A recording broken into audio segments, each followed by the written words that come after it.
மத்தேயு 26:26 வாசியுங்கள். அவர்கள் போஜனம் பண்ணுகையில் இயேசு அப்பத்தை எடுத்து ஆசீர்வதித்து அதை பிட்டு சீஷர்களுக்கு கொடுத்து, நீங்கள் வாங்கி புசியுங்கள், இது என்னுடைய சரீரமாயிருக்கிறது என்றார். கண்களை மூடுவோம். நல்ல தகப்பனே, சர்வ வல்லமையுள்ள எங்கள் ஆண்டவரே, இந்த அருமையான நேரத்திற்காக உமக்கு ஸ்தோத்திரம். கடந்த 10 மாதம் நாங்கள் கடந்து வரும்படி நீர் கிருபை பாராட்டி இருக்கிறீரப்பா. இந்த 10 மாதத்தில் எத்தனையோ காரியங்கள் இந்த பூமியில் நடந்திருக்கு. எத்தனையோ பேர் கடந்து போனார்கள். எத்தனையோ பெரிய மனிதர்கள் இல்லாமல் போனார்கள். ஆனாலும் நீர் எங்களை ஜீவனோடு கூட இந்த பூமியில் வைத்திருக்கிறீர் தகப்பனே. எங்களை நிறைவாய் நடத்தி இருக்கிறீர். ஒரு குறைவில்லாதபடிக்கு கொண்டு வந்திருக்கிறேன். தகப்பன் தன் பிள்ளையை சுமந்து கொண்டு வருவது போல சுமந்து கொண்டு வந்தீர். உம்முடைய செட்டைகளின் மறைவிலை வைத்து எங்களை பாதுகாத்து கொண்டீர். ஆண்டவரே, இந்த தேசத்திலும் உலகத்திலும் உருவான எத்தனையோ கொள்ளை நோய், வியாதி, விக்கனம், பலகீனம், விபத்து எல்லாவற்றுக்கும் எங்களை விலக்கி பாதுகாத்து கொண்டீர்.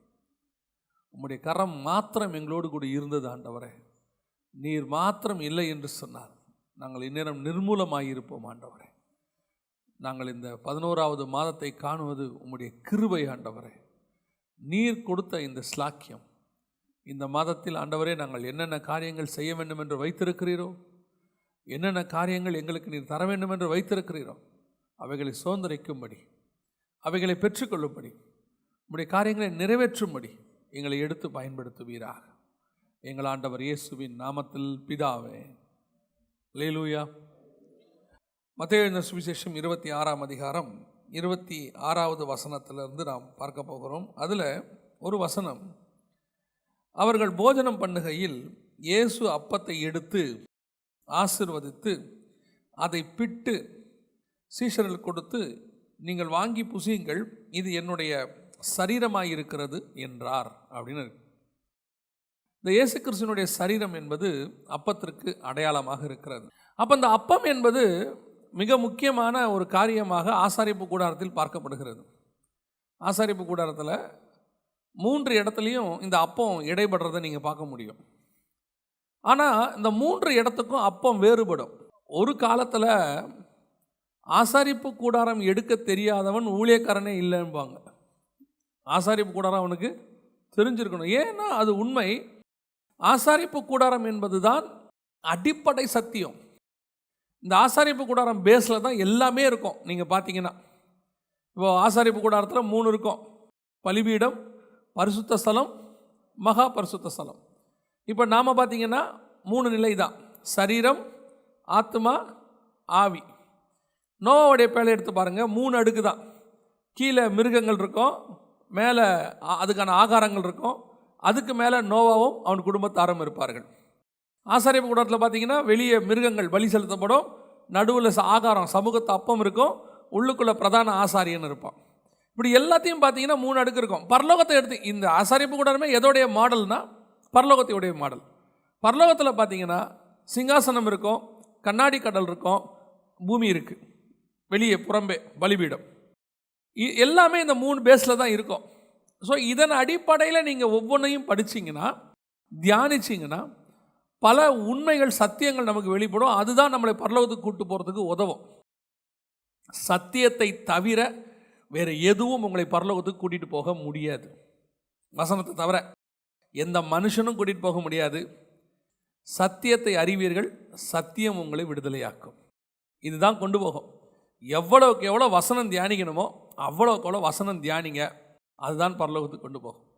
அப்போ இந்த ஆசாரிப்பு கூடாரத்தில் இந்த அப்பம் இடைபடுது. 3 இடத்துலையும் இடைபடுது. எப்படி இடைபடுகிறது? இந்த ஆசாரிப்பு கூடாரத்துக்குள் அப்பம் எப்படி 3 இடத்துலையும் இடைபடுது அப்படின்னு சொல்லி நீங்கள் பார்த்தீங்கன்னு சொன்னால், முதலாவதாக பலிபீடம் இருக்கிறது. முதலாவதாக பலிபீடம். இந்த பலிபீடத்தில் இருக்கக்கூடியதான சில காரியங்களை நாம் பார்க்குறோம். என்ன பார்க்குறோம் அப்படின்னு கேட்டிங்கன்னு சொன்னால், பலிபீடத்தில் கொண்டு வந்து பலிகளை செலுத்துவார்கள். அந்த பலி அங்கே சுட்டெரிக்கப்படும். நாம் பார்க்குறோம், பலி முழுவதுமாக என்ன பண்ணணும்? சுட்டெரிக்கப்படணும். இது எதற்கான அடையாளம் அப்படின்னு கேட்டிங்கன்னு சொன்னால், நம்முடைய மாம்சமானது முதலாவதாக சுட்டெரிக்கப்பட வேண்டும். இந்த மாம்சம் பூமியில் சுட்டெரிக்கப்பட்டால் தான் அடுத்து பரிசுத்த ஸ்தலம், மகா பரிசுத்த ஸ்தலம் என்று சொல்லக்கூடியது இருக்கு. இந்த மாம்சம் சுட்டெரிக்கப்பட்டு வரக்கூடிய பரிசுத்த ஸ்தலம் தான் திருச்சபை. இந்த பரிசுத்த ஸ்தலத்திலிருந்து மகா பரிசுத்த ஸ்தலம் தான் பரலோகம். இந்த பரலோகத்துக்கு போகிறதுக்கு ஒரு தடை இருந்துச்சு. பழைய ஏற்பாட்டு பரிசுத்தவான்கள் தேவனுக்குள்ளே வந்தாலும், அவங்க நீதியின் மார்க்கத்தை அறிந்தாலும், அவங்களால பரலோகத்துக்கு போக முடியாதபடிக்கு அவங்களுக்கு என்ன இருந்துச்சு? ஒரு தடை இருந்துச்சு பழைய ஏற்பாட்டு பரிசுத்தவான்கள். அதனால தான் எபிரேயர் 11:39-40 சொல்லுது, அவர்கள் எல்லாரும் விசுவாசத்தினாலே நற்சாட்சி பெற்றிருந்தும் வாக்குத்தத்தம் பண்ணப்பட்டதை அடையாமல் போனார்கள். அவங்களுக்கு எல்லாம் தெரிஞ்சிச்சு, பரலோகத்துக்கு போகணுங்கிற ஆசை இருந்துச்சு.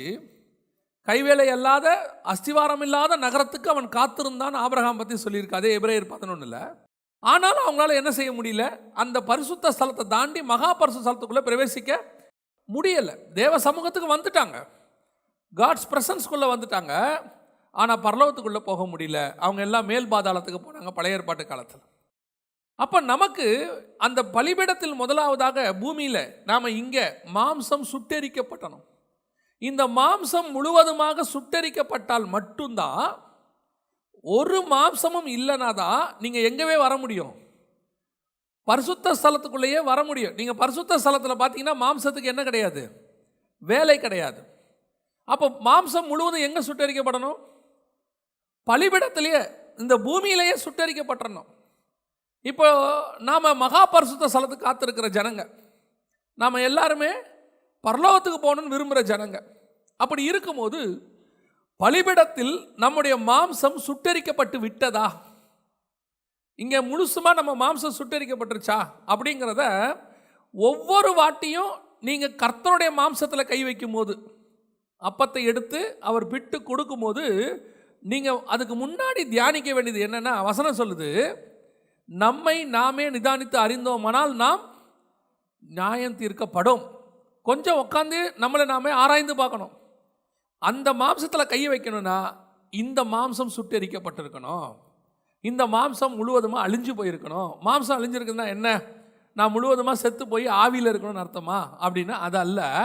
எனக்குள் இருக்கிற மாம்ச கிரியைகள் அது மரித்து போயிருக்கணும், சுட்டெரிக்கப்பட்டிருக்கணும். அதனால தான் பரிசுத்தாவி என்கிற அக்கினி பலிபீடத்தின் மேல் இறங்குகிறது. பரிசுத்தாவி என்கிற அக்கினி இறங்கினால் ஒழிய இந்த உள்ளுக்குள்ள இருக்கக்கூடிய மாம்சம் என்ன செய்யாது? சுட்டெரிக்கப்பட முடியாது. அப்போ சுட்டெரிக்கப்படணும்னா பரிசுத்தாவின் அக்கினி வருது. அப்போ என் மாம்சம் சுட்டெரிக்கப்பட்டு விட்டதா? நான் அந்த மாம்சத்தை முழுவதுமாக ஜெயிச்சிட்டேனா அப்படின்னு கேட்டால் இல்லை. இன்னும் பல நேரங்களிலே அந்த மாம்சம் எனக்குள்ளே என்ன செய்து கிரியை செய்து கொண்டே இருக்கிறது. ஆனால் ஆண்டவர் என்ன சொல்கிறாரு? இந்த கூடாரத்துக்குள்ளே போகிறவன் இருக்கான்ல, கூடாரத்துக்குள்ளே போகிறவன், அந்த கூடாரத்துக்குள்ளே போகிறவனுக்கு பலிபீடத்தில் இருக்கிறத சாப்பிட்றதுக்கு அவனுக்கு என்ன கிடையாது? அனுமதி கிடையாதுன்னு சொல்கிறார். வாசிங்க, எபிரேயருக்கு நிருபம் 13ஆம் அதிகாரம் 10வது வசனத்தை வாசிங்க. எபிரேயர் 13:10 வாசிங்க. நமக்கு ஒரு பலிபீடம் உண்டு, அதற்குரியவைகளை புசிப்பதற்கு, எது? பலிபீடத்துக்குரியவைகளை புசிப்பதற்கு கூடாரத்தில் ஆராதனை செய்கிறவர்களுக்கு அதிகாரம் இல்லை. கூடாரம் என்பது எது? எதை குறிக்குது? 2 நிலை, பரிசுத்த ஸ்தலம், மகா பரிசுத்த ஸ்தலம். பரிசுத்த ஸ்தலம் என்பது திருச்சபை, மகா பரிசுத்தம் என்பது பரலோகம். திருச்சபையிலையும் பரலோகத்திலையும் ஆராதிக்க போகிறோம் என்று சொல்லக்கூடிய உங்களுக்கும் எனக்கும் எதை சாப்பிடுவதற்கு அதிகாரம் இல்லை? பலிபீடத்தில் உள்ளவைகளை சாப்பிடுவதற்கு அதிகாரம் இல்லை. நீ 2வது ஸ்டேஜுக்கு போகணும், 3வது ஸ்டேஜுக்கு போகணும் நீங்கள் விரும்பிட்டீங்கன்னா அதுக்கு தானே சர்ச்சுக்கு வரோம். நான் எப்பவுமே சொல்வேன், சபைக்கு வருவது சடங்காச்சாரம் அல்ல. நான் கிறிஸ்டியனுங்கிறதுனால இங்கே வரல. நான் கல்றைக்கு இடம் தேடியோ கல்யாணத்துக்காகவோ காலேஜுக்காகவோ ஸ்கூலுக்காகவோ இங்கே வரல. அதுக்காக ஆண்டவர் உங்கள் யாரையும் கூட்டிகிட்டும் வரல. அப்படி நீங்கள் நினச்சி வந்திருந்தீங்கன்னா நீங்கள் பரிதபிக்கப்பட்டவர்கள். ஏன்னா வசனம் சொல்லுது, இம்மைக்காக கர்த்தரை தேடுகிறவர்கள் பரிதபிக்கப்பட்டவர்கள். இந்த பூமிக்குரிய எந்த ஆசீர்வாதத்துக்காகவும் நீங்கள் இங்கே வரல. ஏன்னா இது எல்லாமே தானாகவே உங்களுக்கு வரும். உண்மை உள்ள மனுஷன் பரிபூர்ண ஆசீர்வாதங்களை பெறுவான். இதை தேடி நீங்கள் கர்த்தர்கிட்ட வர வேண்டிய அவசியமே இல்லை. நான் தான் சொல்லுவேன், ஒரு குருடன் வந்தான், ஆண்டவர்கிட்ட கண்ணு தெரியாத ஒரு மனுஷன் வராரு, பார்வையற்றவர் ஒருத்தர் வராரு, பைபிளில் இருக்கு. அந்த பர்திமேயு அவர் வந்த உடனே கர்த்தர் அவரை பார்த்து கேட்குறாரு, உனக்கு என்ன வேண்டும்னு கேட்குறாரு. நம்மளாக இருந்தால் என்ன யோசிப்போம்? என்னங்க நீங்கள், அவன் என்னக்கு வந்திருக்கிறான்? கண்ணு தெரியல, அவருக்கு பார்வையடையும்படி வந்திருக்கிறாரு. அவர்கிட்ட போய் என்ன வேணும்னு கேட்குறீங்களே அப்படின்னா, இந்த பர்த்திமேயு இயேசுகிட்ட என்ன கேட்டார்? இயேசு என்ன கேட்டார்? பார்வையடைய வேண்டும்னு கேட்டார். கரெக்ட் தானே? இதுக்கு முன்னாடி பர்த்திமேயு அந்த வழியில் உட்காந்துருக்கிற யாருக்கிட்டே அதை கேட்டாரா? அது வரைக்கும் பர்த்திமேயு என்ன கேட்டார்? காசு கேட்டார். வரவங்க போகிறவங்களாம் என்ன கேட்டுக்கிட்டு இருந்தார்? காசு கேட்டுக்கிட்டு இருந்தார். அவர் யாருக்கிட்டையும் கண்ணை கேட்கல. ஆனால் இயேசு வரும்போது காசை கேட்கல, கண்ணை கேட்டார். புரியுதா? அப்போ யாருக்கிட்ட எது கேட்கணும்னு அவருக்கு தெரிஞ்சிருக்கு பாருங்க. ரோட்டோரத்தில் உட்காந்துருக்கிற ஒரு பார்வையற்றவருக்கு தெரியுது யாருக்கிட்ட எதை கேட்கணும்னு. இவங்கிட்ட எது கேட்டால் கிடைக்காதோ அதை கேட்கக்கூடாது. அவரை கிராஸ் பண்ணுற அத்தனை பேரையும் கண்ணு கேட்டால் ஒருத்தனும் கொடுக்க போகிறதில்ல. ஏன்னா அவனுக்கு அதை கொடுக்க முடியாது. ஆனால் இயேசுகிட்ட கேட்டால் அது கிடைக்கும்னு அவனுக்கு தெரியுது. அவன் பார்க்குறான், இந்த காசு எவன் வேணாலும் கொடுப்பான், ஆனால் கண்ணு கர்த்தர் மட்டும்தான் கொடுக்க முடியும். அல்லேலூயா.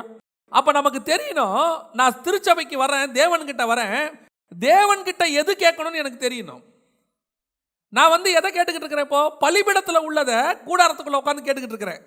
சர்ச்சுக்குள்ளே உட்காந்து எதை கேட்டுக்கிட்டு இருக்கிறேன்? பலிபீடத்தில் இருக்கக்கூடிய மாம்சத்துக்குரியதை அங்கே சுட்டரிக்கப்பட்டு எரிக்க வேண்டியதை நான் இங்கே என்ன பண்ணிட்டு இருக்கிறேன்? நல்லா கொடுங்க ஆண்டவரே, இங்கே உட்காந்து கேட்டுக்கிட்டு இருக்கிறேன். ஆண்டவர் சொல்றாரு, கூடாரத்துக்குள் ஆராதனை செய்கிறவனுக்கு பலிபீடத்தில் உள்ளவைகளை புசிக்கிறதற்கு அதிகாரம் இல்லை. அப்ப என்ன சொல்றீங்க? எல்லாவற்றையும் அனுபவிக்க எனக்கு அதிகாரம் உண்டு, ஆனால் எல்லாமும் எனக்கு தகுதியா இருக்காது. அதனால எனக்கு அது வேணாம். இந்த மனநிலை வரணும். இந்த உலகத்தில் உள்ளது எதுவும் எனக்கு பாத்திரம் அல்ல, ஏன்னா என்ன ஆண்டவர் அதை விட மேலா கொண்டு போயிட்டாருங்கிற தாட் உங்களுக்கு வரணும். நான் பலிபீடத்தை தாண்டி நான் கூடாரத்துக்குள்ள இருக்கிறவன், நான் இன்னும் பலிபீடத்தையே என்ன செய்யக்கூடாது? கேட்டுக்கிட்டு இருக்கக்கூடாது. நீங்கள் பாருங்க, நம்மள ஒரு சில, நம்மள நிறைய பேருக்கு ஒரு சுபாவம் உண்டு. என்ன சுபாவம்னா, இப்போ இருக்க இந்த சிச்சுவேஷனை பார்த்துட்டு நாம் என்ன செய்வோம்னா, ஒரு 20 வருஷத்துக்கு முன்னாடி எப்படி இருந்தது தெரியுமா நம்ம பேசுவோம். இந்த மாதிரிலாம் அப்போ இல்லவே இல்லை, ரோடெல்லாம் ரொம்ப அமைதியாக இருந்தது, ஒரு பஸ்ஸு தான் வரும், இல்லை கேள்விப்பட்டிருக்கிறோமா? நம்ம இந்த பழையவைகளை உட்காந்து என்ன செய்வோம்? வசனம் சொல்லுது, நாங்கள் என்ன செஞ்சோமா, பாபிலோன் ஆற்றங்கரையில் உட்கார்ந்து எதை நினச்சிக்கிட்டு இருந்தோம்? சீயோனை நினைத்து கொண்டிருந்தோம். அந்த மாதிரி நாம் எல்லாரும் உட்காந்துட்டு என்ன பண்ணிட்டு இருப்போம்? பழைய காரியத்தை நினச்சிட்டு இருப்போம். அது வருமா திரும்பி? 20 வருஷத்துக்கு முன்னாடி உள்ள வாழ்க்கை திரும்பி வருமா? நம்ம ஆட்கள்லாம் சொல்லுவாங்க, அந்த காலத்தில்ங்க ஸ்கூலில் வெறும் 150 ரூபா தான் ஃபீஸு, இனிமேட்டு வர வாய்ப்பு இருக்கா? அந்த மாதிரி நடக்குமா? அன்றைக்கெல்லாம் நாங்கள் போனோம்னா ஒரு பையை எடுத்துகிட்டு போனால் 50 ரூபாய்க்கு காய்கறியை அள்ளிக்கிட்டு வரலாம். இப்போ பேசுவோம் உட்காந்து, ஆனால் அது நடக்குமா இனிமேட்டு? இல்லை. சில காரியங்கள் முடிந்து போயிற்று. அது பலிபீடத்தில் சுட்டரிக்கப்பட வேண்டியது, அது திரும்பி வருவதற்கு வாய்ப்பே இல்லை. ஆனால் நாம் என்ன எதிர்பார்க்குறோம்? அந்த சுட்டரிக்கப்பட வேண்டிய காரியத்தை கூடாரத்துக்குள்ளே உட்காந்து எதிர்பார்த்துக்கிட்டு இருக்கிறோம். கிடைக்குமா? ஆண்டவர் அதுக்கு வேற ஜெபம் வேற, உபவாசம் வேற, ஃபாஸ்டிங் வேற போட்டு என்ன சொல்கிறாங்க தெரியுமா? ஆண்டவருக்கே டைம் வேற, 40 நாளைக்குள்ளே கொடுத்துடணும். ஒரு சிலர்லாம் எனக்கு ஃபோன் பண்ணுவாங்க, நானும் ஜெபம் பண்ணி பார்த்தேன் பிரதர், ஆண்டவருக்கு 40 நாள் டைம் கொடுத்தேன். யாருக்கு டைம் கொடுக்கறது? 40 நாள் டைம் கொடுத்தேன், ஆண்டவர் ஒன்றுமே செய்யலை. ஆண்டவர் இருக்கிறாரா இல்லையானே தெரியல. நீங்கள் யார் முதல்ல ஆண்டவருக்கு டைம் கொடுக்கறது? நீங்கள் என்ன கேட்டீங்க அவர்கிட்ட? ஒரு பார்வையற்றவனுக்கு தெரியுது ஆண்டவர்கிட்ட எதை கேட்கணும் எதை கேட்கக்கூடாதுன்னு. இன்றைக்கி பரிசுத்தாவியை பெற்ற உங்களுக்கும் எனக்கும் தெரியல. கூடாரத்துக்குள்ளே உட்காந்துக்கிட்டு இருக்குது, பலிபீடத்தில் உட்காந்துருக்கிறத சாப்பிட்டுக்கிட்டு இருக்கிறோம். பலிபீடத்தில் இருக்கிறது கிடைக்குமா, அதை சாப்பிட முடியுமா அப்படின்னு சொல்லி எனக்கு ரொம்ப ஆச்சரியமாக இருந்துச்சு. இஸ்ரவேல் ஜனங்களை பார்த்தீங்கன்னு சொன்னால், ஆண்டவர் அவங்களுக்கு இறைச்சியே கொடுக்கல பிரயாணத்தில். தெரியுமா உங்களுக்கு? அவங்களுக்கு இறைச்சியே கிடையாது. அவங்களுக்கு வெறும் என்ன கொடுத்தாரு? மண்ணாக தான், அப்பந்தான் கொடுத்தாரு. அதாவது மாம்சம் கலக்காத அவங்களுக்கு என்ன கொடுக்குறாரு? நீ கானான் பிரயாணத்தில் இருக்கிற, கானான் பிரயாணத்தில் இருக்கிற உனக்கு என்ன கொடுக்கக்கூடாது? இந்த உலகத்துக்குரிய மாம்சத்தை கலக்கக்கூடாது. நான் வானத்திலிருந்து உனக்கு ஒரு அப்பத்தை கொடுக்குறேன், அதை சாப்பிடு, அது உனக்கு போதும். எதுக்கு வரைக்கும் போதும்? கானான் வரைக்கும் உனக்கு போதும். இப்போ இந்த ஜனங்களுக்கு இந்த சாப்பாடு எப்படி ஆகுது? வெறுப்பாகுது, ரொம்ப வெறுப்பு. ஒரு பீரியடில் பார்க்குறான், அவன் சொல்கிறான் இது ஒரு அற்பமான உணவு அப்படிங்கிறான். என்னாகமத்தின் புத்தகம் 21:4-5 வாசிங்க. அவர்கள் ஏதோம் தேசத்தை சுற்றி போகும்படிக்கு ஓர் என்னும் மலையை விட்டு சிவந்த சமுத்திரத்தின் வழியாய் பிரயாணம் பண்ணினார்கள். வழியின் நிமித்தம் ஜனங்கள் மனமடிவடைந்தார்கள். ஜனங்கள் தேவனுக்கும் மோசேக்கும் விரோதமாக பேசி, நாங்கள் வனாந்திரத்திலே சாகும்படி நீங்கள் எங்களை எகிப்து தேசத்திலிருந்து வர பண்ணினது என்ன? இங்கே அப்பமும் இல்லை, தண்ணீரும் இல்லை. இந்த அற்பமான உணவு எங்கள் மனதுக்கு வெறுப்பாயிருக்கிறது என்றார்கள். அப்பமும் இல்லை, தண்ணீரும் இல்லை. என்ன உணவு? அற்பமான உணவு. இது எங்கிருந்து வந்துகிட்டு இருக்குது? இப்ப இந்த உணவு எங்கிருந்து வந்துகிட்டு இருக்கு? வானத்திலிருந்து வந்துகிட்டு இருக்கு. இந்த உணவு யார் சாப்பிட்ற சாப்பாடு? தூதர்கள் உண்ணும் உணவு. அது ஒரு மிராக்கிள். காலையில் 6 மணிக்கு மேலே போனால் இருக்காது. வெறும் வெள்ளிக்கிழமை வரைக்கும் தான் வரும். 7ஆம் நாள் போனால் இருக்காது. 6ஆம் நாள் டபுள் மடங்காக வரும்.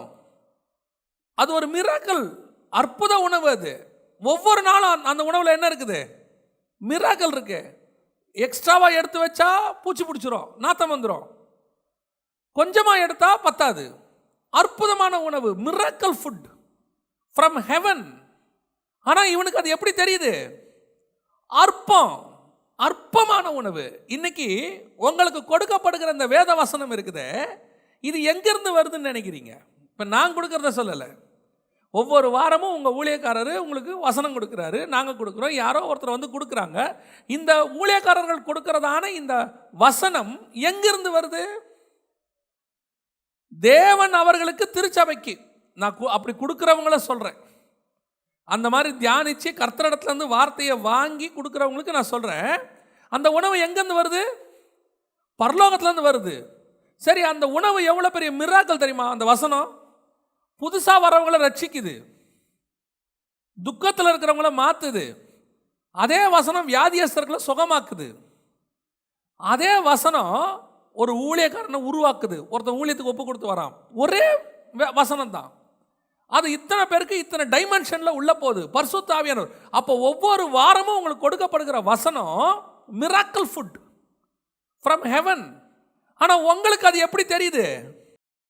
அநேகருக்கு அது எப்படி தெரியுது? இப்போ அற்பமான உணவு. செய்தி ஆரம்பித்த உடனே அவன் தூங்குறதுக்கான டைம்னு ரெடி பண்ணிக்கிறான். சிலர்லாம் பார்த்தீங்கன்னா ட்ரெயினில் போகும்போது டிடிஆர் வந்து அந்த செக் பண்ணுற வரைக்கும் அவன் உட்காந்துருப்பான் நிதானமாக. அவர் செக் பண்ணிட்டு போன உடனே அவன் ரிலாக்ஸ் ஆகி படுக்கலான்ற முடிவுக்கு வந்துடுவான். லைட் ஆஃப் பண்ணலாமான்னு கேட்பான். அதே மாதிரி இப்போ சபையில், திருச்சபையில் ஆராதனை முடிகிற வரைக்கும் அலாட்டாக இருப்பான்.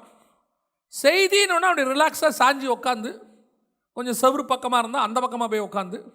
ஏன்னு கேட்டால் செய்தி அடுத்த ஒரு 3/4 மணி நேரம் போகும். ஒரு தூக்கத்தை போட்டு எழுந்திரிச்சோம்னா, ஏன்னா இன்றைக்கி ஃபுல்லாக வேலை இருக்குங்கிறான். இப்போ உணவு எப்படி தெரியுது நமக்கு? அற்பமான உணவு. அதான் நான் சொல்லுவேன், நம்ம திருச்சபைக்கு வரக்கூடிய ஒவ்வொரு வசனமும் ஒரு ப்ரொசீஜரோட ஆண்டவர் கொடுத்துருக்கிறார். பிதாவாகிய தேவன் இயேசு கிறிஸ்துவுக்கு அனுப்பி, அவர் தம்முடைய தூதனை அனுப்பி அப்போஸ்தலனாகிய யோவானிடத்தில் கொடுத்து, நீ திருச்சபைக்கு சொல்லுன்னு சொல்கிறாரு. அப்போ அந்த புரோட்டோகாலை பாருங்கள். வசனம் பரலோகத்தில் உண்டாகி பிதா இயேசுகிட்ட கொடுத்து, இயேசு தூதனை அனுப்பி, தூதன் அப்போஸ்தலர் கொடுத்து, அப்போஸ்தலர்கள் ஆவியானவர் வழியாக திருச்சபைக்கு கொடுக்குறாங்க. அப்போ வரக்கூடிய ஒவ்வொரு வசனமும் எவ்வளோ தூரம் கிராஸ் பண்ணி வருது பாருங்க. ஆனால் நமக்கு அது எப்படி தெரியுது? அற்பமான உணவு, அற்பமான உணவு.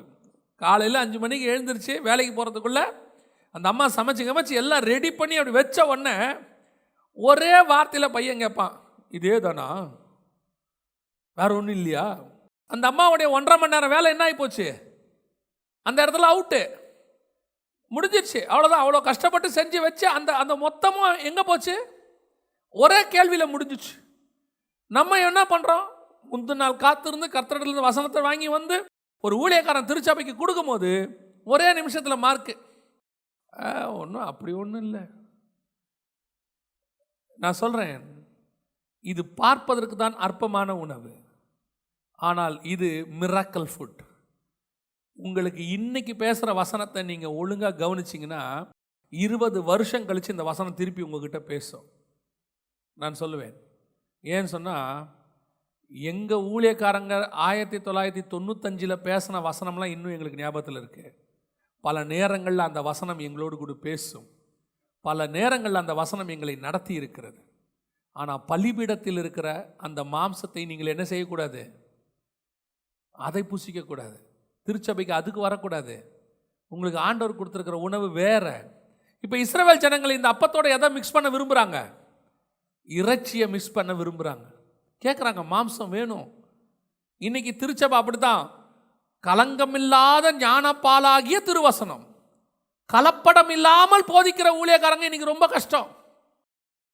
உங்களுடைய ஆசை இச்சைகளை தூண்டக்கூடிய வசனம் தான் இன்னைக்கு இருக்கு. உங்க மாம்சத்தை திருப்தியாக்குற வசனம் தான் இருக்கு. உங்க ஆத்மாவுக்கு எது தேவை? கலப்படம் இல்லாத ஞானப்பாலாகிய திருவசனம் வேணும். அந்த வசனம் கொடுத்தா நீங்க குடிக்க மாட்டீங்க. அதான் பிரச்சனையே. நம்ம சர்க்கரையே போடாம பால் கொடுத்தா எத்தனை பேர் குடிப்பீங்க? சர்க்கரையே போடாம உடனே ஐயோ வாயிலேயே வைக்க முடியல. கொஞ்சம் அதை இதை ஏதோ போட்டு நடுவில் ஃப்ளேவர்லாம் போட்டு கிட்ட வாசனையோடு கொடுத்தா தான் என்ன செய்ய முடியும்? பல நேரங்களில் இந்த ரா ஃபுட்டு நமக்கு என்ன செய்யாது? பிடிக்காது.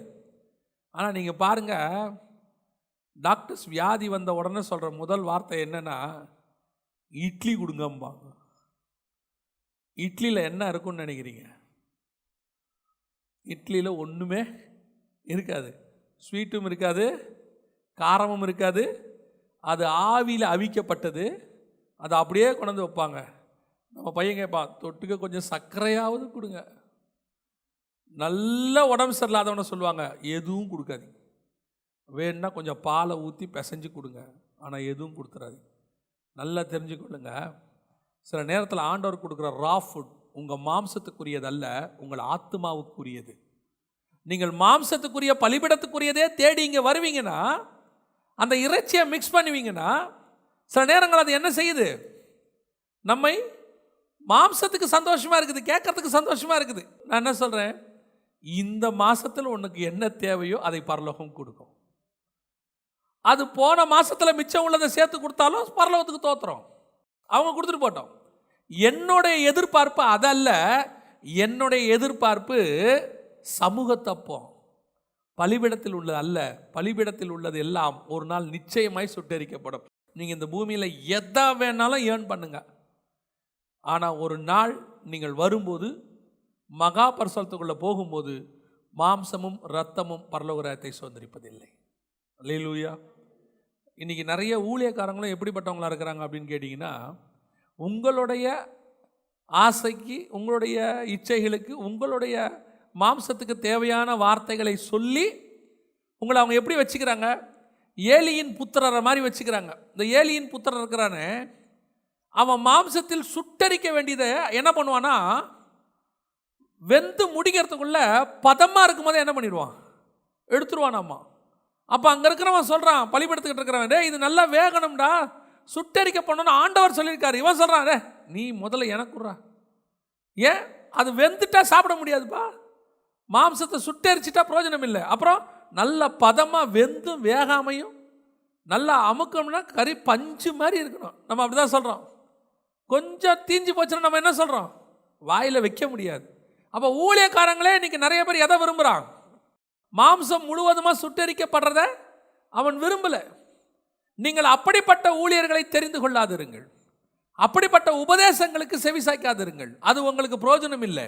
இந்த மாம்சம் ஒரு நாள் நிச்சயம் உங்களை என்ன என்ன விழ பண்ணும். ஏதோ ஒரு இடத்துல விழ பண்ணும். ஆண்டவர்கிட்ட சொல்லணும், ஆண்டவரே எந்தெந்த பகுதியில் என் பலிபீடத்தில் சுட்டரிக்கப்பட வேண்டி இருக்கிறதோ அத்தனையும் என்ன செய்யப்பட வேண்டும்? சுட்டரிக்கப்பட வேண்டும்.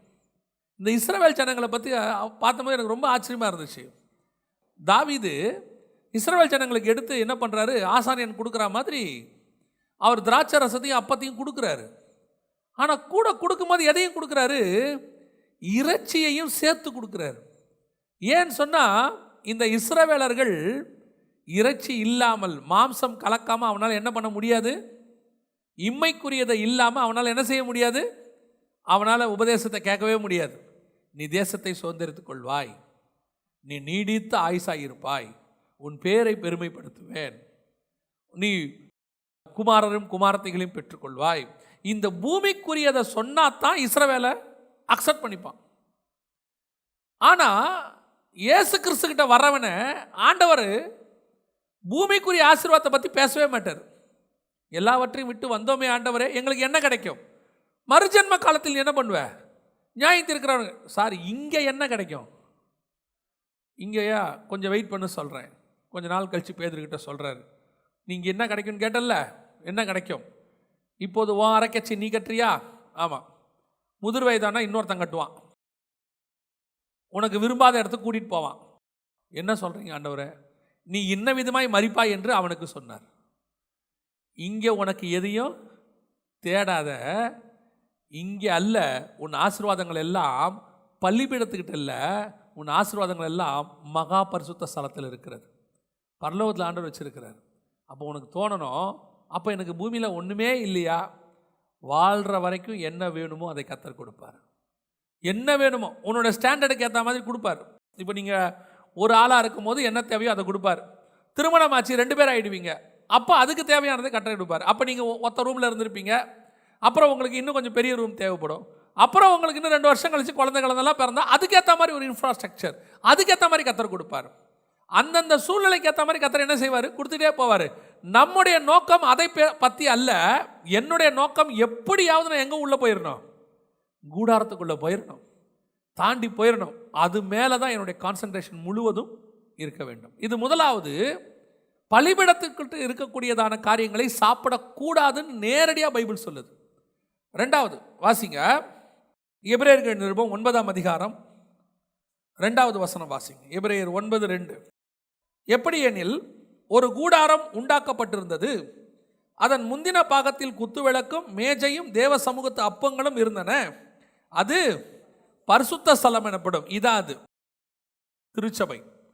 இப்போ நம்ம பலிபீடங்கிறது உலகம், அங்கே எல்லாம் சுட்டரிக்கப்பட்டு இப்போ இங்கே வந்துட்டோம். இங்கே வந்தால் என்ன இருக்குது? தேவ சமூகத்து அப்பங்கள் இருக்கு.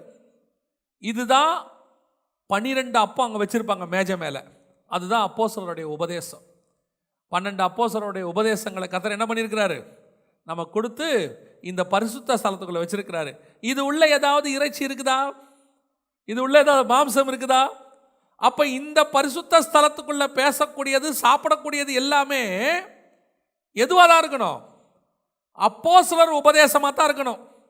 அதனால தான் அப்போஸ்தலர் 2ஆம் அதிகாரம் 42வது வசனம், அவர்கள் அப்போஸ்தலர் உபதேசத்திலும் அந்யோன்யத்திலும் அப்பம் பிட்டுதலும் ஜெபம் பண்ணுதலும் உறுதியாய் தரித்திருந்தார்கள். அதில் 2 முக்கியமானது இருக்கு. ஒன்று அப்போஸ்தலர் உபதேசம், இன்னொன்று அப்பம் பிட்குதல். அப்போ உள்ளுக்குள்ள வந்துட்டா, திருச்சபைக்குள்ள வந்துட்டா, இங்க உங்களுக்கு வேற ஒரு சாப்பாடு இருக்கு. இங்க பலிபீட சாப்பாடு கிடையாது, இருக்கக்கூடாது. இப்போ பலிபீடத்திலிருந்து நான் எங்க வந்திருக்கிறேன்? பரிசுத்த ஸ்தலத்துக்குள்ள வந்திருக்கிறேன், திருச்சபைக்குள்ள வந்திருக்கிறேன். இங்க சமூகத்து அப்பம். சமூகம்னா பிரசன்ஸ். அந்த முகத்துக்கு பேர் ஃபேஸ். கர்த்தருடைய முகத்தில் இருந்தால் பிரசன்ஸ் வரும். முகம்னா ஃபேஸு, சமூகம்னா பிரசன்ஸ். அவருடைய முகத்தின் பிரசன்ஸ் அங்கே இருக்கும். அப்போ இங்கே என்ன இருக்குது? குத்து விளக்கு இருக்குது. இங்கே இயேசு இருக்கிறார். குத்து விளக்குங்கிறது யாரை குறிக்குன்னா இயேசுவை குறிக்குது. அப்போ இங்கே இயேசுவினுடைய பிரசன்ஸில் உட்காந்து நீங்கள் எதை படிக்கணும்? அப்போஸ்தலர் உபதேசத்தை படிக்கணும், வசனத்தை படிக்கணும். அதுக்கு தான் திருச்சபை. இன்னைக்கு திருச்சபையினுடைய மோட்டிவ் என்னவாயிருச்சு? இன்னைக்கு பரிசுத்த ஸ்தலமும் மகா பரிசுத்தலத்துக்கு நடுவில் ஒரு பேரிகார்டு இருந்துச்சு. அந்த திரைச்சலை இயேசு கிழிச்சிட்டார். ஆனால் இன்னைக்கு உள்ள கடைசி கால திருச்சபை எப்படி இருக்குன்னா, பரிசுத்த ஸ்தலமும் மகா பரிசுத்தலமும் ஒன்றா மாறல. இது இப்போ எப்படி இருக்கு? பரிசுத்த ஸ்தலமும் பலிபீடமும் ஒன்றா மாறிடுச்சு. இது 2ம் இப்போ என்னவாயிருச்சு? ஒன்றாயிருச்சு. பலிபீடத்தில் இருக்கிற மாம்சம்லாம் இப்போ எங்கே இருக்கு? சபைக்குள்ள இருக்கு. சபை இப்போ எதுக்குரிய இடமா இருக்குது? நல்ல பதமாக வேக வைக்கிற இடமா இருக்குது. மாம்சத்தை சுட்டரிக்காத இடம். இவன் என்ன சொல்கிறாங்க தெரியுமா? இப்போ ரொம்ப ஸ்ட்ராங்காக பேசாதீங்க. நீங்கள் இப்படியே பேசிக்கிட்டு இருந்தீங்கன்னா ஒரு நாள் இது அற்பமான உணவாக மாறிடும். இப்படி உலகத்தை வெறு, சிலுவையை சுமக்கு, நித்திய ஜீவன், நீ கற்புள்ள கன்னிகையாக இரு, ஒரே மணவாள் நியமிட்ட மணவாட்டி, நீ பரலோகத்துக்கு போகணும், வசனத்தை படி, இப்படியே சொல்லிக்கிட்டே இருந்தால் ஜனங்களுக்கு என்ன வந்துருமா?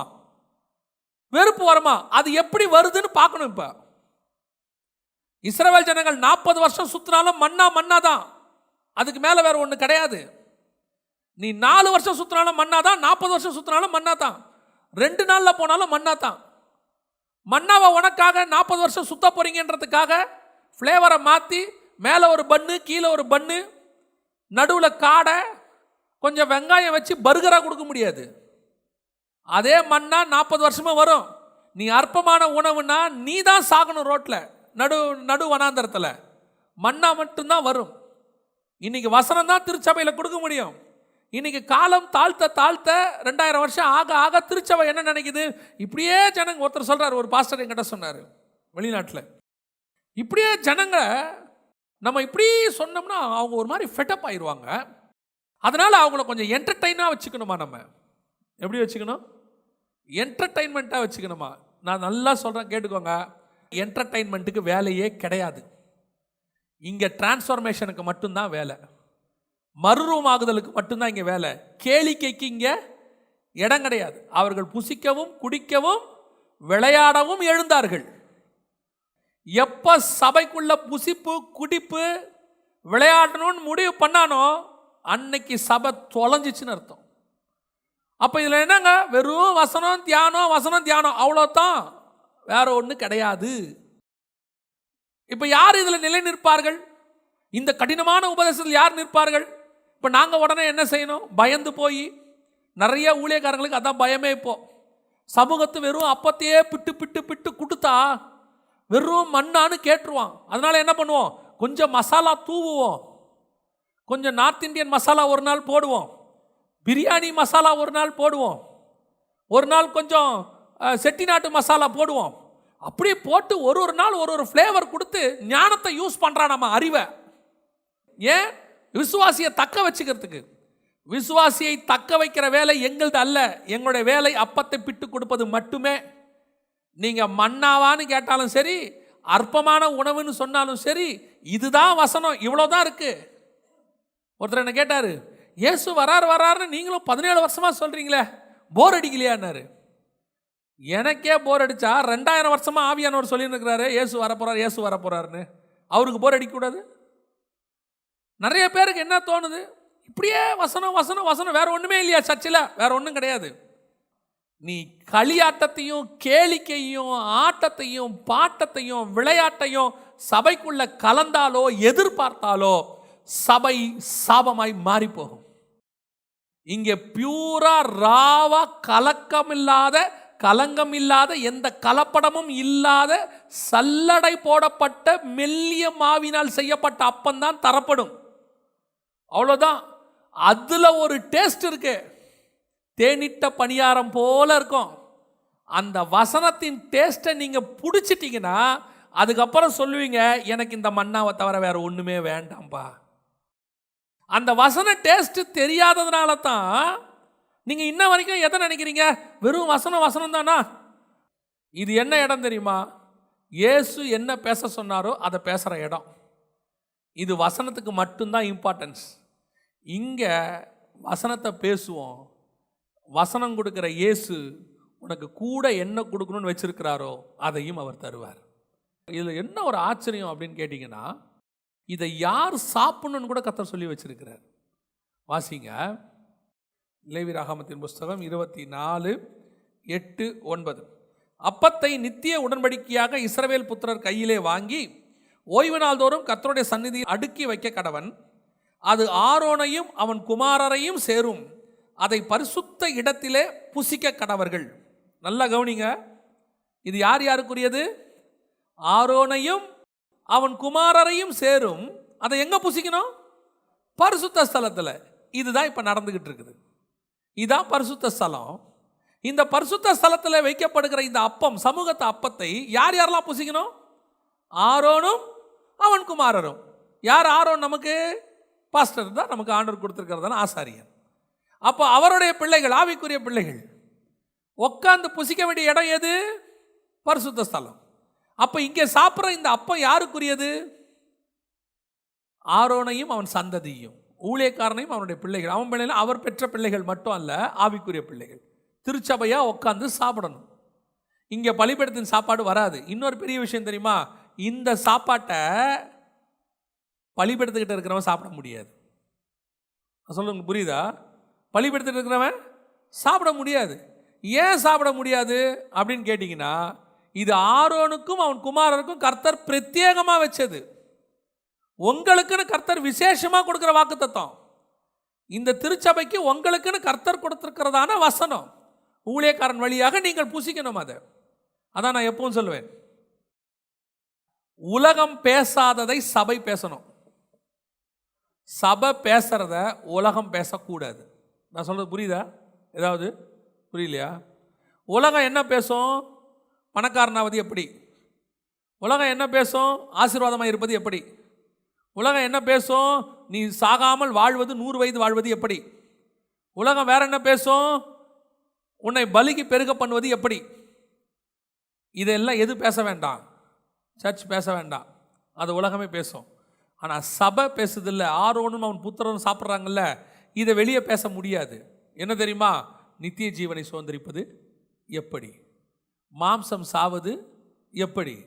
சிலுவையை சுமப்பது எப்படி? பரலோகத்துக்குள்ளே பிரவேசிப்பதற்கு என்ன செய்யணும்? அதெல்லாம் இங்கே தான் பேச முடியும், வெளியே பேச முடியாது. வெளியே போய் பரலோகத்துக்கு போகணுன்னா என்ன செய்யணும்? பஸ்ஸு கடியில் போகும்பான்.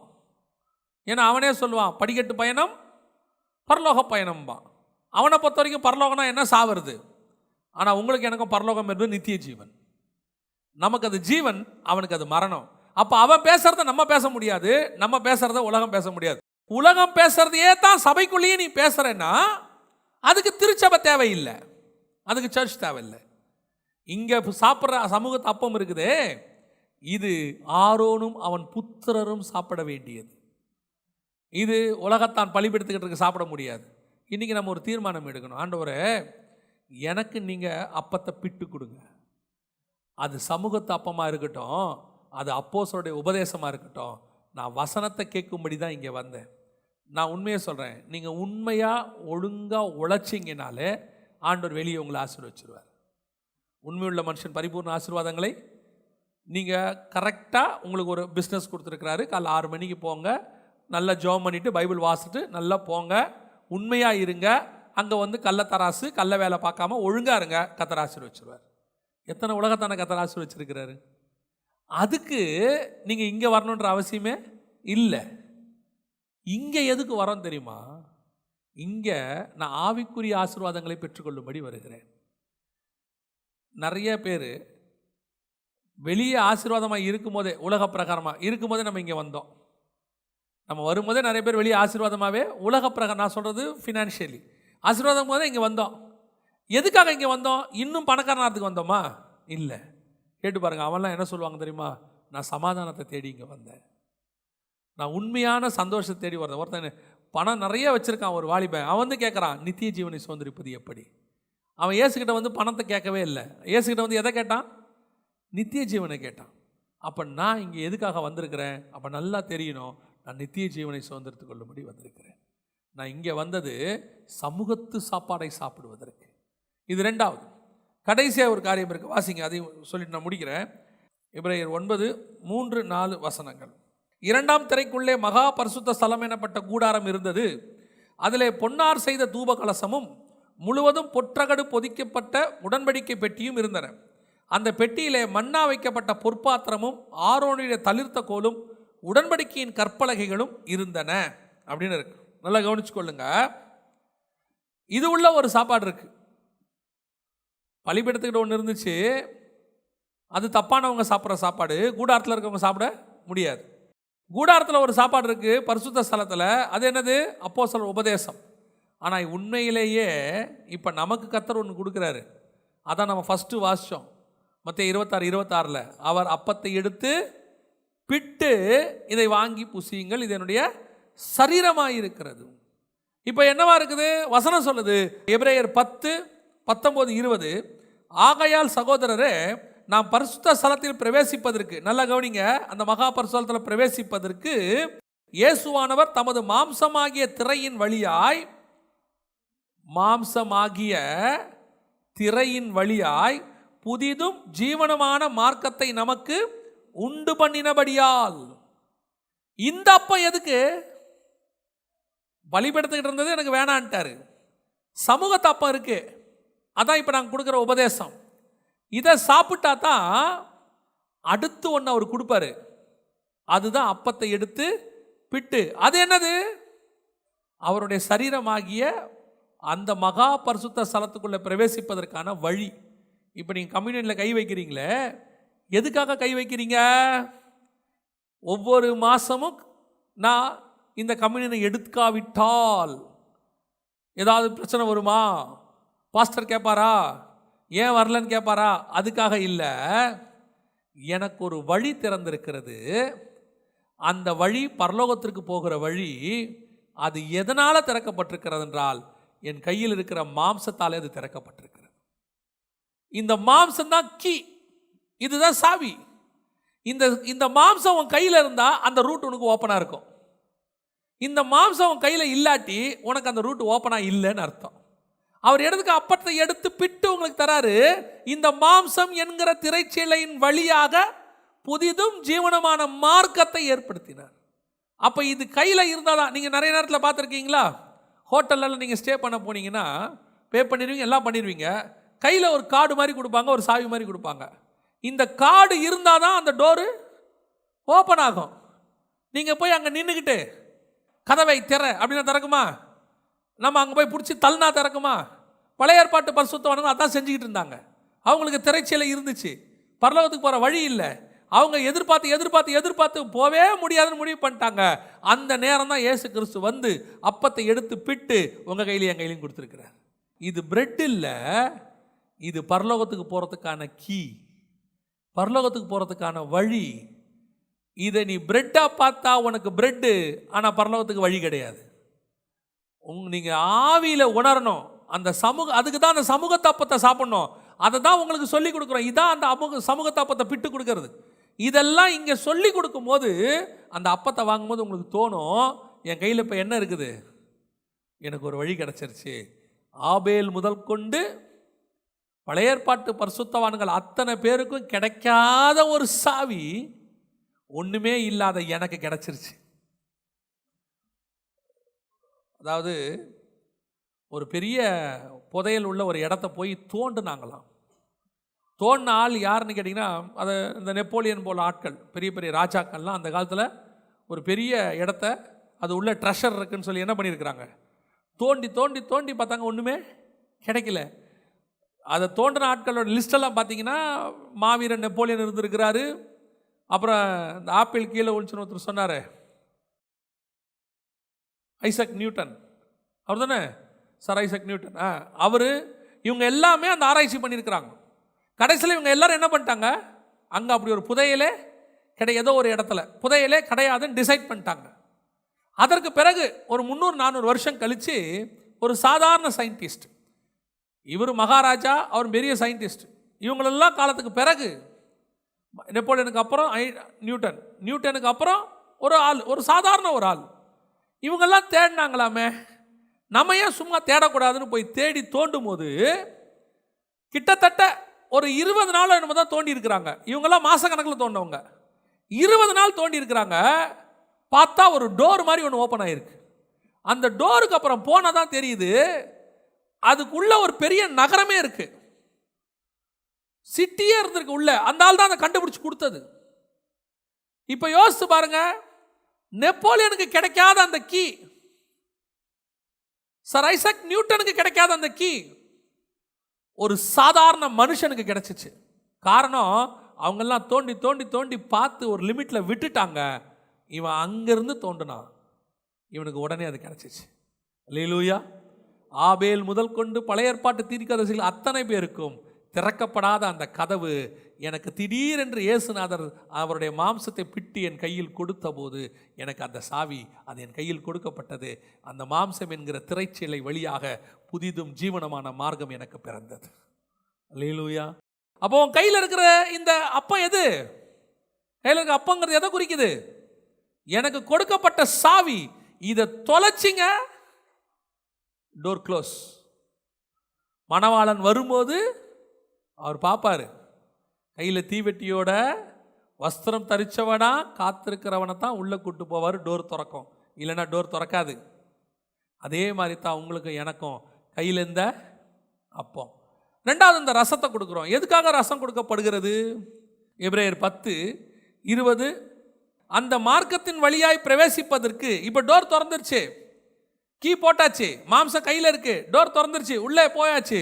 பிரவேசிப்பதற்கு அவருடைய ரத்தத்தினாலே நமக்கு தைரியம் உண்டானபடினாலே. என்ன தைரியம்? இந்த ரத்தத்தில் எடுத்துக்கிட்டு, இந்த மாம்சத்தை எடுத்துக்கிட்டு எனக்கு டோர் திறந்துருச்சு பரலோகத்துக்கு. ஆனால் அந்த பரலோகத்துக்குள்ள நுழையக்கூடியதான எந்த தகுதியும் எனக்கு கிடையாது. எந்த தகுதியும் எனக்கு கிடையாது. அங்கே உட்கார்ந்துருக்கிறவர் யாரு? பாவத்தை பார்க்க மாட்டாத சுத்த கண்ணன் ஒருத்தர் உட்கார்ந்துருக்கிறார். அவர்கிட்ட போனால் சுட்டரிக்கப்படுவாங்க. என்னை கண்ட ஒருவனும் உயிரோடு கூட இருக்க முடியாது. அந்த மகா பரிசுத்தம் உள்ள, சர்வ வல்லமை உள்ள, அண்ட சராசரங்களை உண்டாக்கின சர்வ வல்லமை உள்ள தேவனாகிய பிதா உட்கார்ந்துருக்கிறார். அவர் கிட்டையே யாருமே போக முடியாது. அந்த பரலோகத்திற்குள்ள இருக்கிற தூதர்களே முகத்தை மூடிக்கிட்டு தான் உட்காந்துருப்பான். ஏன்னா பிரசன்ஸ் அப்படி. இப்போ இவன் பார்க்குறான், டோர் திறந்துருச்சு, எப்படியோ வாய்ப்பு கிடச்சிருச்சு. சில நேரத்தில் பார்த்தீங்கன்னா இந்த ரோலர் கோஸ்டர் ஜெயிண்ட் வில்லாம் இருக்குல்ல, நம்மால் டிக்கெட்டு வாங்கிட்டு உள்ளே போயிடுவான். ஆனால் அந்த ரோலர் கோஸ்டர் வந்து நிற்கும் போது ஏறமாட்டான். நான் வரலம்பா. ஏன்னா அது சுற்றுற வேகத்தெல்லாம் அங்கே நின்று பார்ப்பான். அவன் அப்படி தலைகீழ போய் அப்படியே வர்றன்னு வந்து நின்ன உடனே டிக்கெட் வாங்கிட்டு போன இவனே என்ன பண்ணுவான் தெரியுமா? எதுக்கு வம்பு? சில ஆட்கள் நம்மளாம் என்ன பண்ணியிருக்கிறோம், டிக்கெட்டு கிடச்சிருச்சு, உள்ளே போயாச்சு. ஆனால் அங்கே இருக்கிற விஷயத்தை பார்த்தோன்னே என்ன வந்துடுது எனக்கு? ஒரு பயம். ஏன்?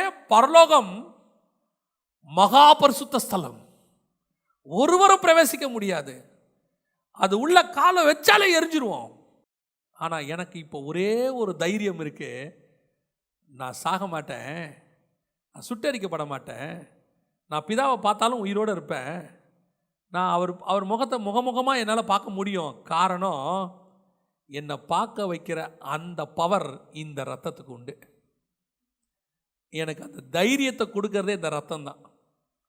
பல நேரத்தில் நீங்கள் பெரிய இவரை பார்க்க போகிறீங்கன்னு வச்சுக்கோங்களேன், பிரதமரை பார்க்க போகிறீங்க. அந்த புரோட்டோக்காலை பார்த்தோன்னே ஒரு பயம் வந்துடும் நமக்கு. அப்படியே செக் பண்ணுற விதம், இங்கிலாந்து ராணியெல்லாம் பார்க்க போனோம்னா அவங்க பண்ணுற விதத்திலே நமக்கு பயம் வந்துடும். ஒரு நாளைக்கு முன்னாடியே கூட்டிகிட்டு போய் நம்மளை முழுசும் செக் பண்ணி அதை பண்ணி இதை பண்ணி கடைசியில் இந்த ராணியை பார்க்கலாமா வேணாமான்ற டிசைட் நமக்கு வந்துடும். எதுக்குடா வம்பு?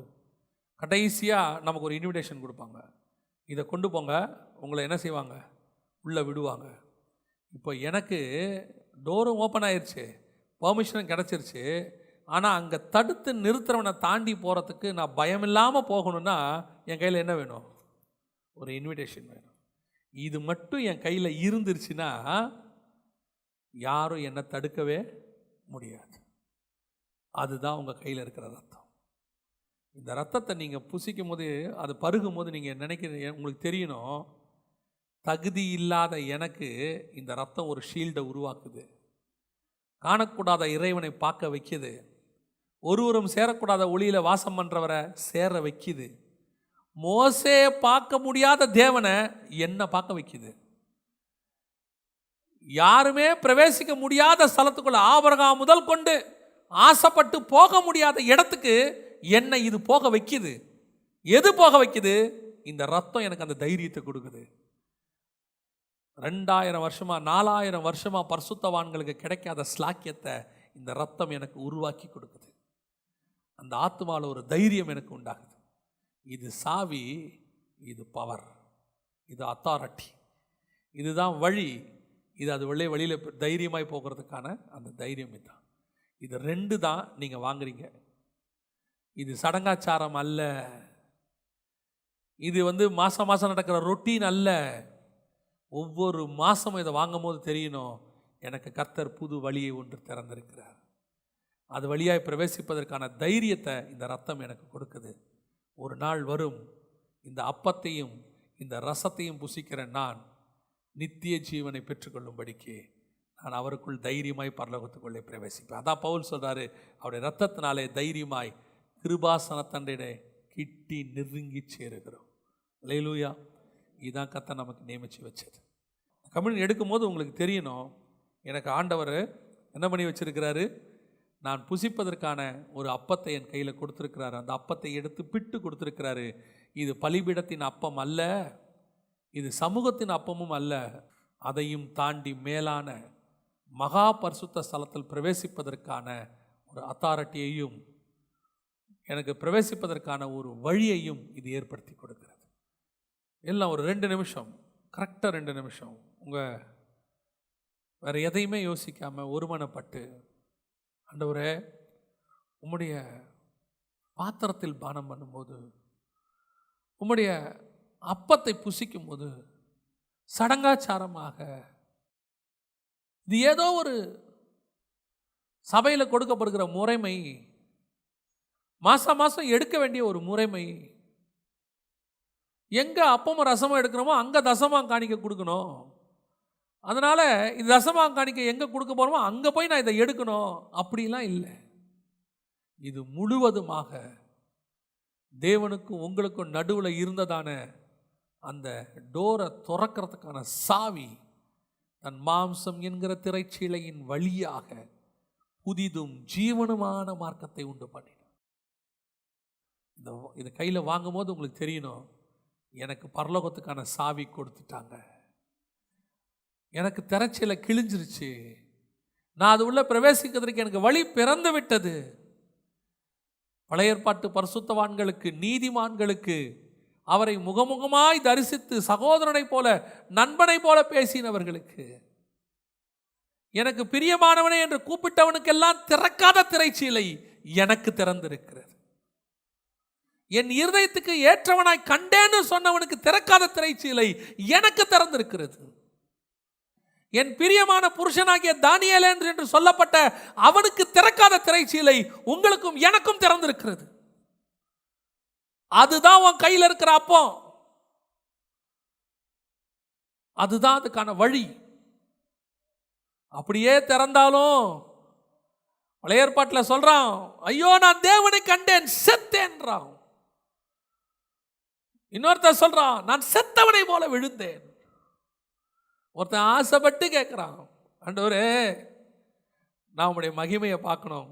ஆண்டவர் சொல்றாரு, முடியாதுப்பா, அதை பார்த்த ஒருவனும் உயிரோடு கூட இருக்க முடியாது. அவரை பற்றின பயம்தான் இருந்துச்சு பழைய ஏற்பாட்டு பரிசுத்தவான்களுக்கு. ஆனால் உனக்கும் எனக்கும் வழி திறந்தது மட்டும் இல்லாமல் ஒரு தைரியத்தையும் அந்த ரத்தத்தின் வழியாக கர்த்தர் கொடுத்திருக்கிறார். நான் சாக மாட்டேன், நான் நித்திய ஜீவனை சுதந்திரிக்க போகிறேன். இதுவரைக்கும் உலகம் உண்டான முதல் பார்க்க முடியாத பிதாவாகிய தேவனை நான் பார்க்க போகிறேன். ஒருவரும் சேரக்கூடாத ஒளியிலே வாசம் பண்ணுகிறவரை நான் சேரப் போகிறேன். இரவும் பகலும் அவருடைய சமூகத்தில் நிற்க போகிறேன். ஒரே ஒரு முறை கூட பார்க்க முடியாதுன்னு ஆசைப்பட்ட அந்த மோசேக்கு கிடைக்காத அந்த ஸ்லாக்கியம் இரவும் பகலும் அவருடைய சமூகத்தில் நிற்க எனக்கு கிடைக்க போகிறது. அந்த தைரியம் எனக்கு எதனால வருது தெரியுமா? அந்த ரத்தத்தினாலே வருகிறது. உன் கையில் கொடுக்க போகிற அப்பமும் ரசமும் அப்படிப்பட்ட மகத்துவம் உள்ளது. நம்ம ஜெபம் பண்ண போகிறோம், அது அபாத்திரமாக மட்டும் நான் எடுத்துடக்கூடாது. ஆண்டவரே, இப்பேற்பட்ட ஸ்லாக்கியத்தை உடைய அப்பத்தையும் ரசத்தையும் நான் பலிபீடத்தோடு கூட வச்சு சாப்பிட்றக்கூடாது, நான் மாம்சத்தோடு கலந்து சாப்பிட்றக்கூடாது. அப்படி அபாத்திரமாக பானம் பண்ணால் என்ன நடக்கும்னு அங்கேயே 1 கொரிந்தியர் 11 இருக்கு. நம்ம ஒப்பு கொடுத்து ஜெபம் பண்ணுவோமா? சர்வ வல்லமை உள்ள எங்கள் தகப்பனே, எங்களுக்கு கிடைச்ச இந்த மகா பெரிய ஸ்லாக்கியத்துக்காக, ஆதாம் முதல் கொண்டு எந்த தலைமுறைக்கும் எந்த சந்ததிக்கும் கிடைக்காத ஸ்லாக்கியம் எங்களுக்கு கிடைத்திருக்கிறபடியினாலே உமக்கு கோடான கோடி ஸ்தோத்திரம். நாங்கள் அதை அசட்டையாய், சடங்காச்சாரமாக, அற்பமான உணவாக எண்ணாதபடிக்கு வெகு சிரத்தையாய், பயபக்தியோடு கூட புதிதும் ஜீவனமான மார்க்கத்துக்கு வழியான அந்த அப்பத்தையும் ரசத்தையும் நாங்கள் பருக எங்களுக்கு கிருபை பாராட்டும். இனி ஒவ்வொரு முறையும் நாங்கள் அப்படியே பருக எங்களுக்கு கிருபை தாரும். ஆசீர்வதியும் வழி நடத்தும். இயேசுவின் நாமத்தில் பிதாவே.